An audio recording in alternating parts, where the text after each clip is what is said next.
বাচ্চাদের পছন্দের জিনিস যদি রান্না হয় তাহলে তো ব্যাস হয়েই গেছে। রান্নাঘরে ঘুরঘুর করতে থাকবে যতক্ষণ না রেডি হবে ততক্ষণ।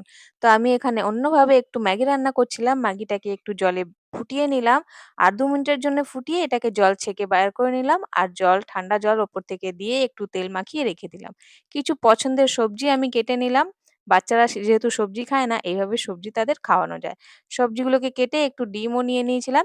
রসুনটাকে তেলে ভেজে নিলাম আর একটু কাঁচা লঙ্কা, পেঁয়াজ ভেজে নিয়ে এর মধ্যে সবজিগুলো দিয়ে নিয়ে আর নুন দিয়ে একটু ভেজে নিলাম। আর ভেজে নেওয়ার পর হালকাই ভেজেছিলাম। একটু লঙ্কা গুঁড়ো দিয়ে দিলাম, একটু হলুদ গুঁড়ো দিয়ে দিলাম আর ম্যাগি মসলা ২ প্যাকেট দিয়ে দিলাম। যেহেতু আমি ২ প্যাকেট ম্যাগি করছিলাম। এবার একটু দিলাম সস, তার মধ্যে জল দিয়ে একটু মাখা করে নিলাম। ম্যাগিটাকে দিয়ে রান্না করলাম। ডিমও দিয়ে দিলাম এর মধ্যে আর ধনেপাতা দিয়ে গার্নিশ করলাম। দারুণ হয়েছিল খেতে। বাচ্চাদের তো পছন্দ হলেই বড়রাও পছন্দ করে খেলো। আপনার কেমন লাগলো? লাইক, শেয়ার, সাবস্ক্রাইব করে জানাবেন। বাই।